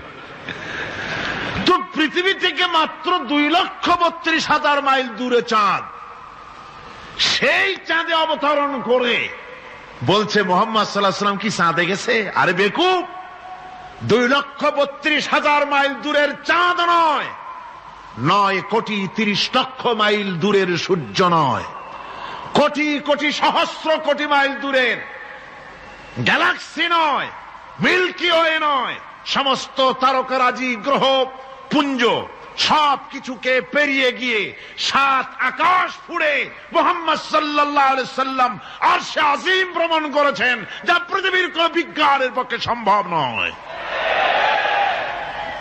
সুতরাং মুহাম্মদ সাল্লাল্লাহু আলাইহি সাল্লাম সর্বকালের সর্বযুগের সব ব্যাপারে শ্রেষ্ঠ মহান ব্যক্তিত্ব। এরপরে আল্লাহ রাব্বুল আলামিন বলছেন, وَخَلَقْنَاكُمْ أَزْوَاجًا, আমি তোমাদের নারী এবং পুরুষের জোড়া পয়দা করেছি। অর্থাৎ এই পৃথিবীতে আল্লাহ রাব্বুল আলামিন মানুষের একটি সেক্স পয়দা করেন নাই, দুটি প্রকার করেছেন, একটি হচ্ছে নারী আর একটি পুরুষ। এই নারী আর পুরুষ আল্লাহ পাকের এটি একটি বিরাট কুদরত। এই নারী এবং পুরুষ সৃষ্টি করে পরস্পরের প্রতি আল্লাহ আকর্ষণ সৃষ্টি করেছেন। দুজনের একের প্রতি অপরের আকর্ষণ আল্লাহ পাক নিজেই সৃষ্টি করে দিয়েছেন। ওয়ামিন আয়াতিহি আন খালাকা লাকুম মিন আনফুসিকুম আজওয়াজান লিতাসকুনু ইলাইহা ওয়াজআলা বাইনাকুম মাওয়াদ্দাতাও ওয়া রাহমা। আমার অনেক নিদর্শনাবলীর মধ্যে এটিও একটি নিদর্শন যে আমি তোমাদের থেকে তোমাদের স্ত্রীদেরকে তোমাদের জোড়া পয়দা করেছি। আর কি করেছি, কেন করেছি? লিতাসকুনু ইলাইহা, যাতে করে তোমরা পরস্পর পরস্পরের কাছ থেকে শান্তি, প্রীতি, প্রেম, ভালোবাসা, মহব্বত লাভ করতে পারো। এটা আমার নিদর্শন একটি। কিরকম নিদর্শন? ভিন্ন পরিবেশে লালিতা পালিতা একটি মেয়ে ভিন্ন পরিবেশে লালিত পালিত একটি পুরুষের সঙ্গে যখন বিবাহ হয়ে যায়, আল্লাহ রাব্বুল আলামিন বলেন আমি তখন একের প্রতি অপরের মহব্বত আর ভালোবাসা আমি আল্লাহ তৈরি করে দেই। ওই মেয়েটি জানার কথা না, মেয়েটির বাড়ি হচ্ছে লংলা, শ্রীমঙ্গল, বিয়ে হয়েছে দিনাজপুর। দিনাজপুরের লোকেরা বোয়াল মাছ খায় না, কিন্তু এখানের লোকেরা বোয়াল মাছ খুব পছন্দ করে। কথা বুঝতে পেরেছে? এখানে কথাবার্তা এক রকমের, সেখানের কথাবার্তা আর এক রকমের। এই দুইটা মিলাইয়া খিতে হয়েছে তো খিতে হয়েছে। কথা বুঝতে এখন উপায়টা কি? অথচ এই দুই স্বামী স্ত্রীর মধ্যে আল্লাহ পাক কি মহব্বত পয়দা করে দেন, একজন আর একজনের জন্য জীবন দিতে প্রস্তুত হয়ে যায়। সুবহানাল্লাহ পড়েন।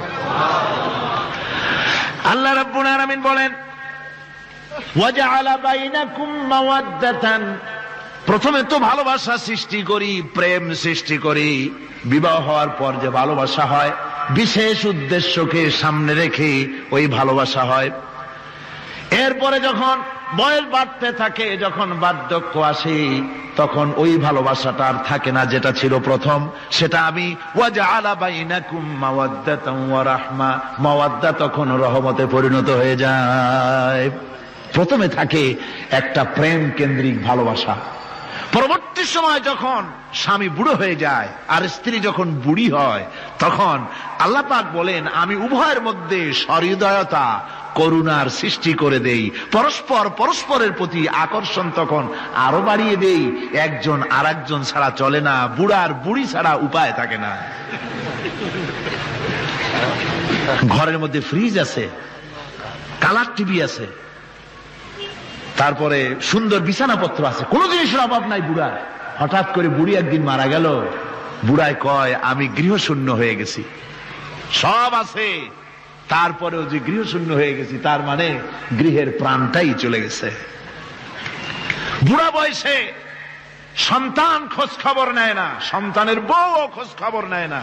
বুড়ার গরম পানিটা, উজুর পানিটা, তার খাবারটা, তার পানটা, তার যা প্রয়োজন বুড়ি সব এগিয়ে নিয়ে আসে। আর বুড়াও বুড়ির জন্য তখন প্রথম জীবনের চাইতে আরো বেশি মহব্বত বাড়ে, বুড়ির দিকে খোঁজ খবর আরো বেশি করে নেয়। ঠিক কিনা কন? বুঝবেন যারা বুড়া আর বুড়ি আছেন। আল্লাহ পাক বলেন এটা আমি করি। কে বলছেন এ কথা? আল্লাহ পাক বলছেন আমি করি। এ মহব্বত আল্লাহর দান। দেখুন রাসূল করিম সাল্লাল্লাহু আলাইহি ওয়াসাল্লামের ঘরে দৌলত ছিল না, কিন্তু মহব্বত দিয়ে ঘরটা ভরা ছিল। সুবহানাল্লাহ বিহামদি। দৌলত ছিল না, মহব্বত দিয়ে ভরা ছিল। হযরত আয়েশা সিদ্দিকা রাদিয়াল্লাহু তাআলা আনহা বলেছেন আমি গ্লাসে পানি পান করে রেখে দেওয়ার পর রাসূলুল্লাহ গ্লাসটা হাতে নিয়ে আমি যেখানে ঠোঁট লাগিয়ে পানি পান করেছি, আল্লাহ নবী ওইখানেই ঠোঁট লাগায়া পানি পান করতেন। মুহাব্বত। হযরত আয়েশা বলেন আমি গোশত খেয়ে, হাড্ডি খেয়ে হাতে ধরে রেখেছি, খাবো বা রাখবো। আল্লাহ নবী তখন আমার হাতের থেকে গোশত বা হাড্ডিটা আমার হাত থেকে নিয়ে আমি গোশতের যে অংশে কামড় দিয়েছি, রাসূলুল্লাহ সেখানে মুখ লাগিয়ে খেতেন। দৌলত ছিল না হুজুরের ঘরে এক ফোঁটাও, কিন্তু মহব্বত ছিল ঘরটা ভরা। হযরত আয়েশা বলেছেন রাসূলুল্লাহ কাজ করে কষ্ট করে ঘরের ভিতরে ফিরে যখন দেখেছেন রান্না বান্না সারা হয় নাই, হুজুর ক্ষুধার্ত অথচ আমার রান্না শেষ হয় নাই, নবীজি রাগ করেন নাই, অসন্তুষ্ট হন নাই, ভুরু কুঞ্চিত করেন নাই, চোখ গরম করেন নাই, বরং আমার কাছে বসে রান্না বান্নায় আমাকে আল্লাহর নবী, বিশ্ব নবী মুহাম্মদ রাসূলুল্লাহ সাল্লাল্লাহু আলাইহি ওয়াসাল্লাম আমাকে সহযোগিতা করেছেন। স্বামী স্ত্রীর ভালোবাসা হচ্ছে স্বর্গীয় নিয়ামত, জান্নাতের নিয়ামত। সুবহানাল্লাহ পড়েন। যেই ঘরে স্বামী আর স্ত্রীর মধ্যে সাপ আর বেজির সম্পর্ক, দাঁড় কুমড়োর সম্পর্ক।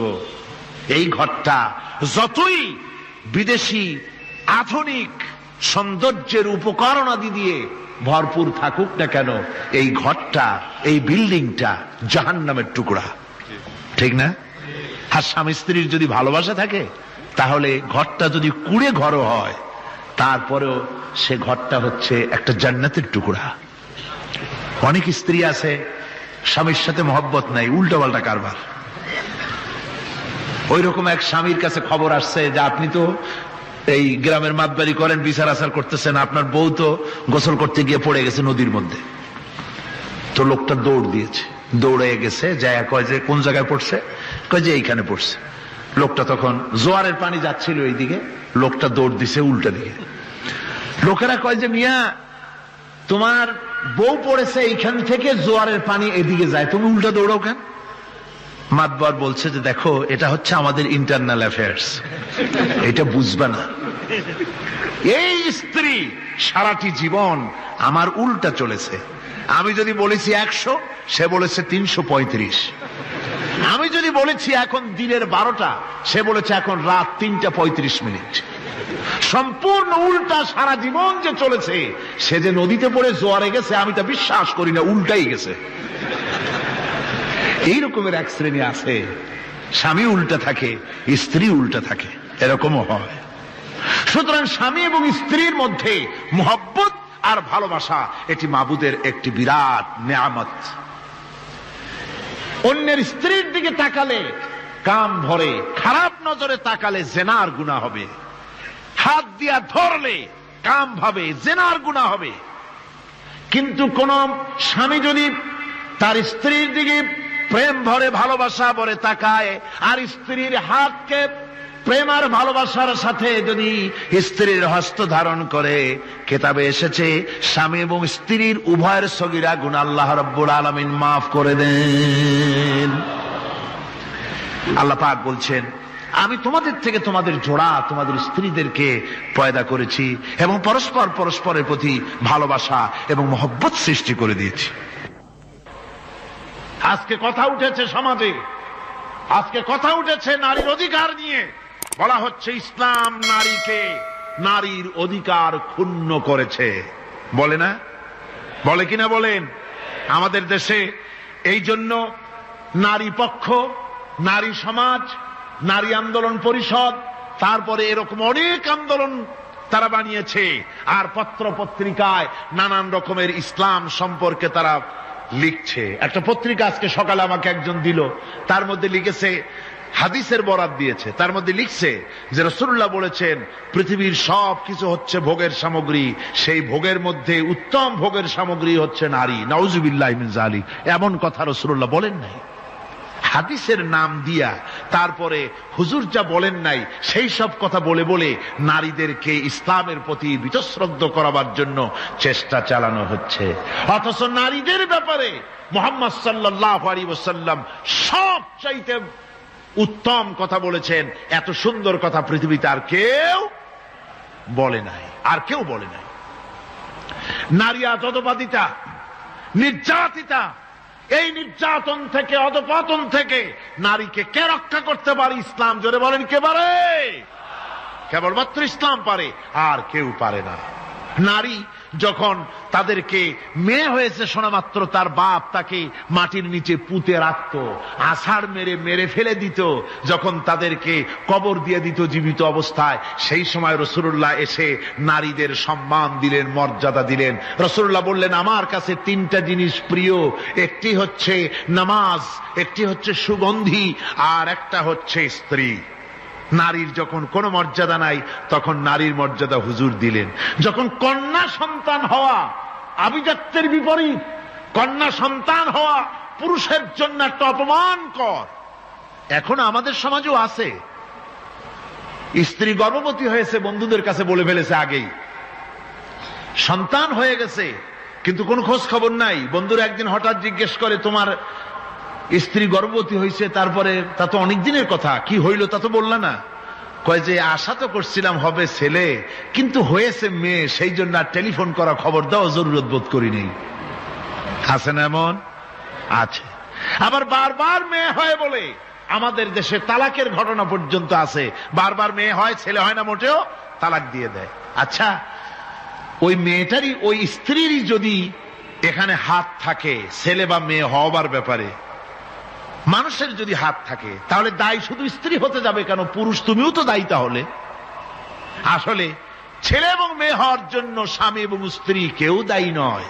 ব্যাপারটি আল্লাহ। ব্যাপারটি কার?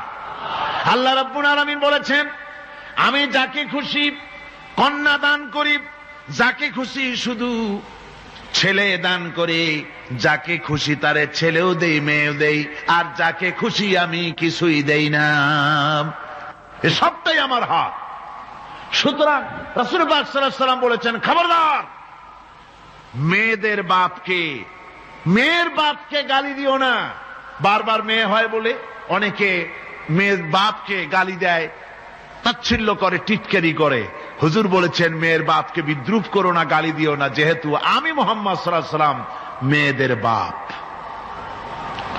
রাসূল পাক সাল্লাল্লাহু আলাইহি ওয়াসাল্লাম বলেছেন, যে ঘরে একটা কন্যা সন্তান জন্মগ্রহণ করে, যে ঘরের ভিতরে একটি কন্যা সন্তান জন্মগ্রহণ করে, ওই ঘরের ভিতরে আল্লাহ রাব্বুল আলামিনের রহমতের ফেরেশতা ঢুকে সালাম দেয় আর বলে, আসসালামু আলাইকুম ইয়া আহলাল বাইত, হে ঘরের মালিকেরা, তোমাদের উপরে আল্লাহর রহমত বর্ষিত হোক।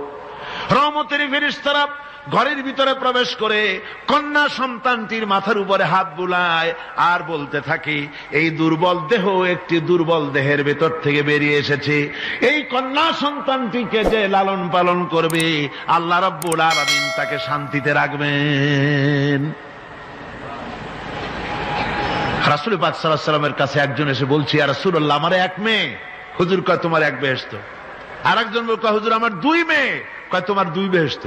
এরকম হাদিস আছে নাকি যে একজনে বললো আমার এক ছেলে, আর হুজুর বলছেন তোমার এক বেহেশত? আছে এমন? সুতরাং মেয়েকে কি মর্যাদা দিয়েছে ইসলাম।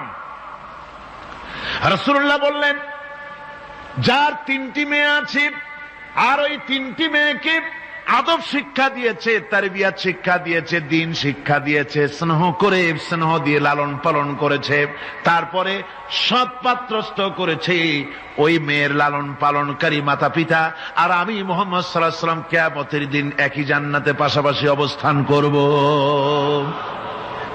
সুবহানাল্লাহ ওয়া বিহামদিহি। মেয়ের ব্যাপারে রাসূলুল্লাহ এত কথা বলেছেন, নারীদের ব্যাপারে এত কথা বলেছেন। হুজুর বলেছেন, তোমরা যখন সফরে যাবে, সফর থেকে আসার সময় আমরা অনেকে হাদিয়া তোহফা নিয়ে আসি, জামা কাপড়, মিষ্টি, চকলেট ইত্যাদি আমরা নিয়ে আসি, আনি না? কি বলেন, আনি না? আল্লাহর নবী বলেছেন, বাইরের থেকে, সফর থেকে, বাজার থেকে হাদিয়া তোহফা ঘরের জন্য জানবে, এনে যখন তোমরা তা দেওয়া শুরু করবে, সর্বপ্রথম মেয়ে থেকে দেওয়া শুরু করবে। মেয়েকে আগে দাও। হুজুর সাল্লাল্লাহু আলাইহি ওয়াসাল্লাম তার কলিজার টুকরা মেয়ে ফাতেমাকে মহব্বত করতেন, এত মহব্বত করতেন, কোন দিকে যাওয়ার আগে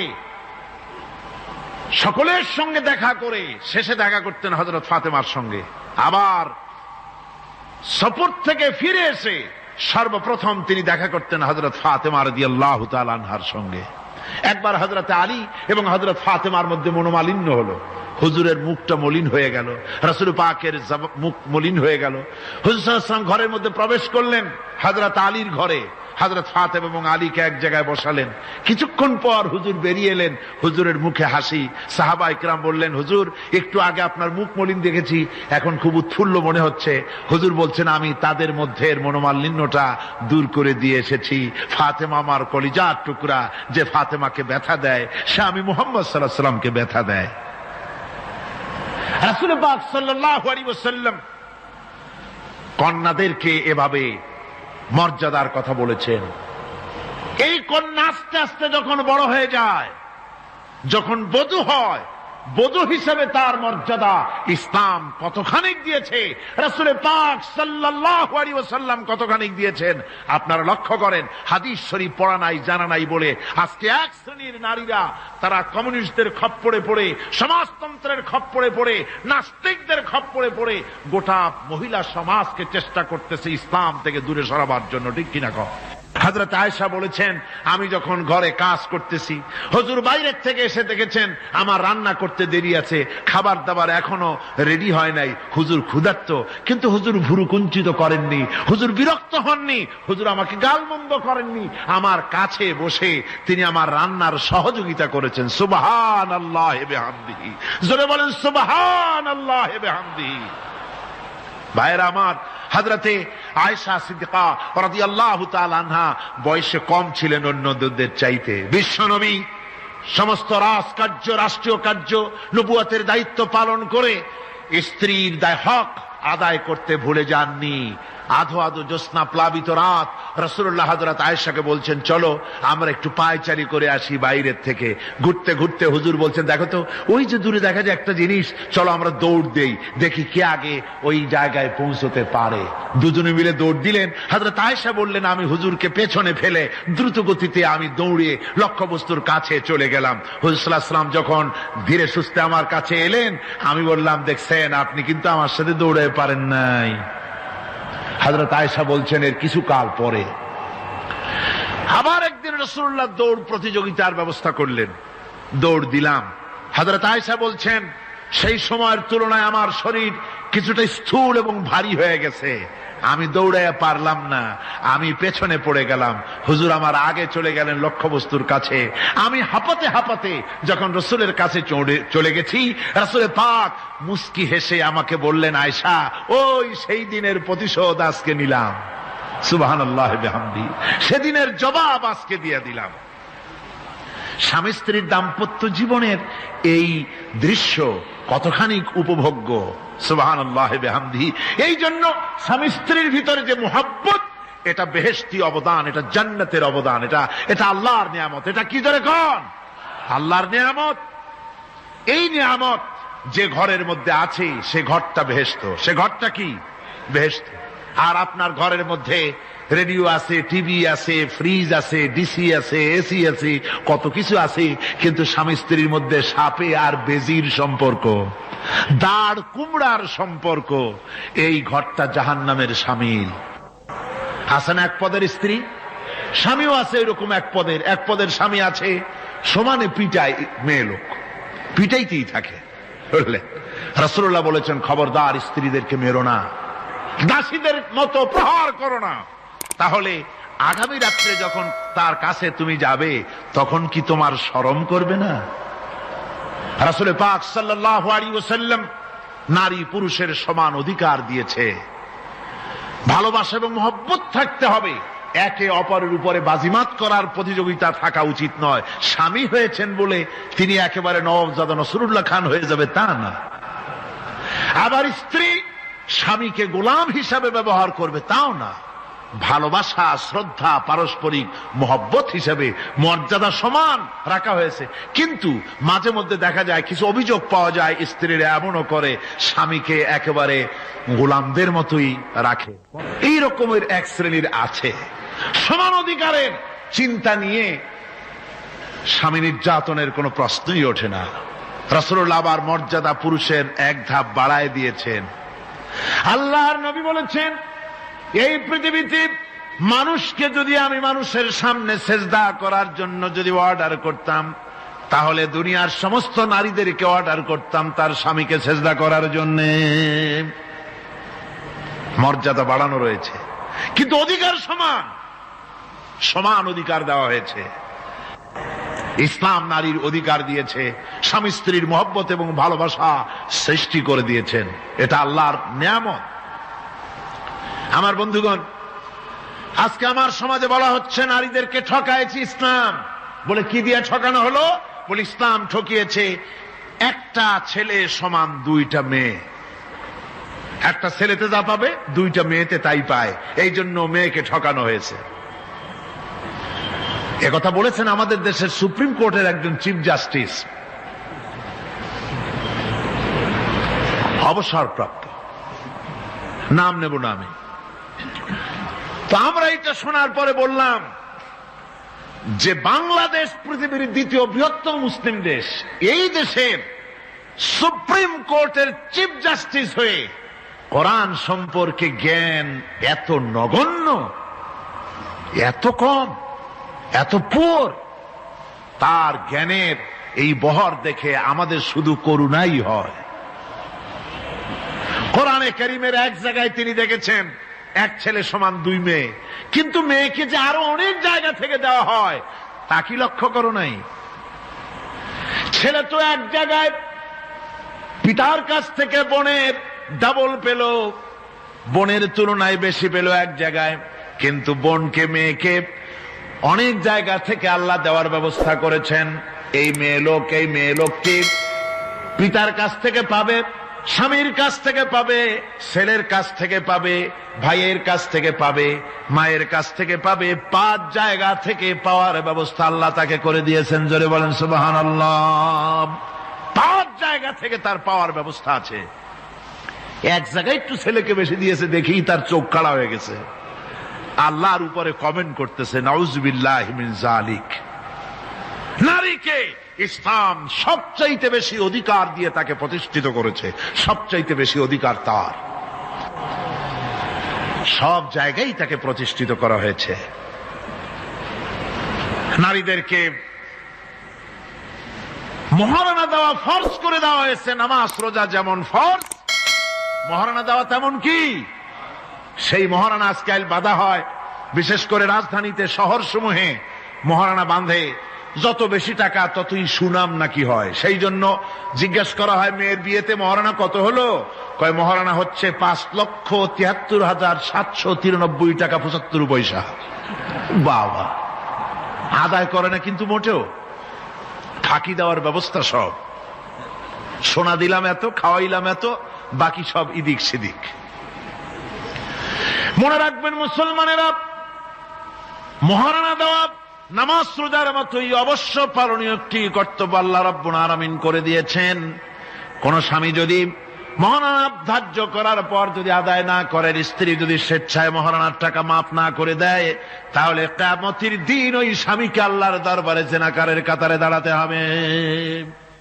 ربنا ظلمنا أنفسنا وإن لم تغفر لنا وترحمنا لنكونن من الخاسرين সবাই পড়েন ربنا ظلمنا أنفسنا وإن لم تغفر لنا وترحمنا لنكونن من الخاسرين ربنا ظلمنا أنفسنا وإن لم تغفر لنا وترحمنا لنكونن من الخاسرين রব্বুল আলামিন প্রচন্ড ঠান্ডাকে উপেক্ষা করে হাজার হাজার নারী পুরুষ স্টেপনি গ্রিন স্কুলে আল্লাহ তোমার কোরআন শোনার জন্য, তোমার নবীর হাদিস শোনার জন্য দীর্ঘক্ষণ বসে আছেন।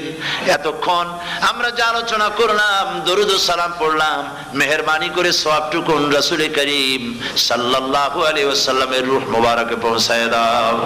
তামাম পৃথিবীর মাটির নিচে যত মুমিন মুমিনাত শুয়ে আছেন, আল্লাহ তাদের আরওয়ার পরে সওয়াব পৌঁছায় দাও। রব্বুল আলামিন, আমরা সবাই মিলে আজকে দোয়া করি, আমাদের মধ্য থেকে আমাদের আব্বা জান আর আমাদের মা যাদের মারা গেছে, কবরগুলিকে জান্নাতের টুকরায় পরিণত করে দাও। ও রব্বির হামহুমা কামা রাব্বায়ানি সগীরা। সবাই পড়েন রব্বির হামহুমা কামা রাব্বায়ানি সগীরা। আয় আল্লাহ তাআলা, আত্মীয় স্বজন যদি বিদেশে থাকে, টেলিফোনে খোঁজ খবর পাওয়া যায়, চিঠি দিয়েও 6 মাস 1 বছরে খোঁজ খবর নেওয়া যায়, কিন্তু আমাদের মা বাপ যাদের দুনিয়া থেকে বছরের পর বছর হলো বিদায় হয়ে গেছে, টেলিফোন বা চিঠিপত্রের কোনো সিস্টেম নাই, কোনো কায়দা নাই, কোন হালতে কবরে আছে জানি না। আল্লাহ তুমি দয়া করে আমাদের বাপ জান যাদের মারা গেছে, আল্লাহ কবরটারে বেহেশত বানাইয়া দাও। রব্বুল আলামিন, জনম দুঃখিনী মা, আমাদের মা যাদের মারা গেছে, 10টা মাস পেটের মধ্যে থেকে মাকে হাঁটু দিয়ে, পাও দিয়ে, মাথা দিয়ে, গুতা দিয়ে কষ্ট দিয়েছি। আবার মা ডেলিভারিতে নিদারুণ কষ্ট করেছেন, যা মা ছাড়া কেউ বুঝবে না। এরপরে 2.5 বছর পর্যন্ত মায়ের বুকের দুধ চুষে চুষে খেয়ে মাকে বিরক্ত করেছি। পেশাব পায়খানা করে মাকে কষ্ট দিয়েছি। আয় আল্লাহ তাআলা, আমাদের মা বাপ অনেকেরই গরিব ছিল, খাট নাই, বিছানা নাই, তোষক ছিল না, কোন রকম করে আয় আল্লাহ তাআলা বিছানায় শোয়া থাকতো, পেশাব করে, ছেলে মেয়ে পেশাব করে বিছানা ভিজায় দিয়েছে। মা নিজে আঁচলটা ভিজা আঁচলের উপরে শুয়ে ছেলেকে মেয়েকে বুকের উপরে করে সারাটা রাত কাটায় দিয়েছে। এই মা যার দুনিয়া থেকে বিদায় হয়ে গিয়েছে, আল্লাহ দয়া করে কবরটাকে জান্নাতের টুকরা বানাইয়া দাও। আয় আল্লাহ তাআলা, আমাদের মা বাপ যাদের মারা গেছে তাদের উপর তোমার রহমত নাজিল করো। আমাদের দাদা দাদি নানা নানি আত্মীয় স্বজন পাড়া প্রতিবেশী যারা মারা গেছে তাদের উপরে রহম করো রব্বুল আলামিন। আয় আল্লাহ তাআলা, আমরা যারা হাত তুলেছি, তোমার বান্দা বান্দিরা হাত তুলেছে, তুমি আরশে আজিম থেকে একটু তাকায় দেখো। আমরা কোন রাজা বাদশার কাছে হাত তুলি নাই, আমরা কোন প্রধানমন্ত্রী প্রেসিডেন্টের কাছে হাত তুলি নাই, কোন পীর বুজুর্গের কাছে হাত তুলি নাই। আমরা হাত তুলেছি শাহানশাহ রব্বুল আলামিনের দরবারে। রব্বুল আলামিন, আমরা যতগুলি লোক হাত তুলেছি এর মধ্যে জিনাকার থাকতে পারে, মদখোর থাকতে পারে, বেনামাজি থাকতে পারে, সুদখোর থাকতে পারে। আল্লাহ, কত রকমের গুনাহ করে আমরা হাত তুলেছি। আল্লাহ, তুমি যদি দয়া করো আজকে আমাদের এই লোকগুলি কি তোমার বান্দা বান্দি গুলারে যদি মাফ করে দাও, আকাশের জমিনে এমন কেউ নাই যার কাছে তোমার জন্য কৈফিয়ত দেওয়া লাগে। রব্বুল আলামিন, দয়া করে আমাদের জিন্দেগির গুনাহ মাফ করে দাও। আল্লাহ তাআলা, আমার মা বোনেরা কষ্ট করে এই ঠান্ডাকে উপেক্ষা করে যারা এসেছেন, আল্লাহ তুমি মা বোনদের হায়াত দারাজ করে দাও, মা বোনদেরকে পর্দায় থাকার তৌফিক দিয়ে দাও। আয় আল্লাহ, মা বোনদের এমন জীবন যাপন করার তৌফিক দাও যাতে করে কিয়ামতে হযরত আয়েশা, হযরত খাদিজা, হযরত ফাতেমার সঙ্গে হাসর নসিব হয়ে যায়। আল্লাহ, যে সমস্ত মা বোনদের বিয়ে হয়েছে বাচ্চা হয় নাই, আল্লাহ তুমি তাদেরকে নিঃসন্তানীকে বাচ্চা দিয়ে দাও। যাদের মেয়ে বড় হয়েছে বিয়ে দিতে পারে না, বিয়ের বন্দোবস্ত করে দাও। রব্বুল আলামিন, মা বোনদের যাদের রোগ আছে, ব্যাধি আছে, আল্লাহ দয়া করে সব অসুখ মাফ করে দাও। আল্লাহ, আমরা যারা হাত তুলেছি ঋণগ্রস্তদের ঋণ পরিশোধের তৌফিক দান করে দাও। আল্লাহ তাআলা, অসুখ বিসুখ যাদের আছে মাফ করে দাও। যারা নাকি হালাল ব্যবসা করে আল্লাহ হালাল ব্যবসা বরকত দিয়ে দাও। হারাম ব্যবসা যারা করে, আল্লাহ মদের ব্যবসা যে হারাম ব্যবসা, তুমি মুসলমানদের মনের মধ্যে জাহান্নামের ভয় দিয়ে দাও। আল্লাহ, মদের ব্যবসার মতো জঘন্য ব্যবসা থেকে মুসলমানদের বাঁচাও। আল্লাহ আল্লাহ রব্বুল আলামিন, জিনা থেকে বাঁচাও, সুদ থেকে বাঁচাও, ঘুষ থেকে বাঁচাও। এই পবিত্র রমজান মাস আসতেছে, কাদের তুমি মাফ করবে তুমি জানো। আল্লাহ, রমজানের বরকত থেকে আমরা যেন মাহরুম না হয়ে যাই। আল্লাহ, তোমার বান্দা বান্দি আমরা যারা হাত তুলেছি, এমন রোজা রাখার তৌফিক দাও যাতে তুমি খুশি হও বাবু। আমাদের কান্দার তৌফিক দাও। সেহরি ভালোভাবে সেহরি করা, তোমাকে খুশি করার জন্য ইফতার করা, তোমার খুশির জন্য রোজা রাখা, তেলাওয়াত করা, সেজদা দেওয়া, নামাজ পড়া, জিকির করা, আল্লাহ তাআলা এগুলি বেশি বেশি করে করার তৌফিক আমাদেরকে দান করে দাও। রব্বুল আলামিন, এই মাহফিলের ভিতরে বহু মানুষ আছে জীবনে কাবা শরীফ চোখে দেখে নাই, জীবনে তোমার হাবিবের রওজা চোখে দেখে নাই। আজকে একটা দোয়া করি তোমার কাছে, আমার মা বোনের আর ভাইরা যারা হাত তুলেছে, আল্লাহ তুমি দয়া করে মেহেরবানি করে জীবনে অন্তত একটা বার কাবা শরীফ চোখে দেখার তৌফিক দিয়ে দিও। রব্বুল আলামিন, বাংলাদেশ থেকে আমাদের হাজার হাজার লাখ লাখ মুসলমান নরনারী বিদেশে চাকরি করার জন্য, ব্যবসা করার জন্য এসেছে। আল্লাহ, চাকরি করতে এসে, ব্যবসা করতে এসে যেন ঈমান নষ্ট কারো না হয়। আল্লাহ, সকলের ঈমান মজবুত রাখার তৌফিক দান করে দাও। আয় আল্লাহ, তোমার কাছে একটা দোয়া করি, জাহান্নামের আগুন 3000 বছর বসে উত্তপ্ত করেছো, জাহান্নামের আগুনে আমরা জ্বলতে পারবো না। জাহান্নামের আগুন আমাদের জন্য হারাম করে দাও আল্লাহ। আল্লাহুম্মা আজিরনা মিনান নার। সকলে পড়েন আমার সাথে, আল্লাহুম্মা আজিরনা মিনান নার, আল্লাহুম্মা আজিরনা মিনান নার ওয়া আদখিলনাল জান্নাতা মাআল আবরার। আল্লাহ তাআলা, এই মানুষগুলি, এদের সাথে আমার কোনো আত্মীয়তার সম্পর্ক নেই, এদের সাথে আমার কোনো রক্তের সম্পর্ক নাই। এই মানুষগুলি, মা বোনেরা ভাইয়েরা, আমাকে তারা ভালোবাসেন দ্বীনের জন্য, আমি তাদেরকে ভালোবাসি দ্বীনের জন্য। আল্লাহ, এই ভালোবাসা যেন দুনিয়ায় শেষ না হয়, এই ভালোবাসা দিয়ে যেন কিয়ামতের দিন আমরা এক জান্নাতে থাকতে পারি, এই তৌফিক তুমি আমাদেরকে দান করে দিও। আল্লাহ তাআলা, तमाम পৃথিবীর মুসলমানদের উপরে তোমার রহমত নাজিল করো, বাংলাদেশের উপরে রহমত নাজিল করো, চেচনিয়া বসনিয়ার উপর রহম করো আল্লাহ। চেচনিয়ার মুসলমানদের দেখার কেউ নাই তুমি ছাড়া বাবু, তুমি রক্ষা করো। রাশিয়াকে দুর্বল করে দাও, চেচনিয়ার মুসলমানদেরকে আজাদ করে দাও, কাশ্মীরকে আজাদ করে দাও, দুনিয়ার সমস্ত স্বাধীনতাকামী মুসলমানদেরকে স্বাধীন বানায় দাও আল্লাহ তাআলা। নতুন শতাব্দীতে মুসলমানদেরকে আর মেরো না আল্লাহ। আমরা বুঝতে পেরেছি আমরা নাফরমান, সেই জন্য তুমি রাগ করেছো, সেই জন্য তুমি আমাদের মারতেছো, কাফের দিয়ে মারতেছো আল্লাহ। আল্লাহ তুমি আমাদেরকে মাফ করে দাও, নতুন শতাব্দীতে ইসলামের বিজয় দিয়ে দাও আল্লাহ। বিজয়ের আমরা তো আশাও করতে পারি না, যেহেতু আমরা গুনাহগার। সাহাবায়ে কিরামদের সেই কোয়ালিটি আমাদের মধ্যে নাই আল্লাহ। তুমি দয়া করে তোমার হাবিবের সাদকায় নতুন শতাব্দী, ইসলামের শতাব্দী আল্লাহ তুমি দয়া করে বানাই দিও আল্লাহ রব্বুল আলামিন। আমি জানি না কে কোন দুঃখ নিয়ে এখানে এসেছে, আমি সকলকে কয়েক সেকেন্ড ছেড়ে দিলাম, মাথা নিচু করে চক্ষু বন্ধ করে আল্লাহর কাছে আপনাদের মনের কথাটা বলেন, আল্লাহ পাক দোয়া কবুল করবেন ইনশাআল্লাহ।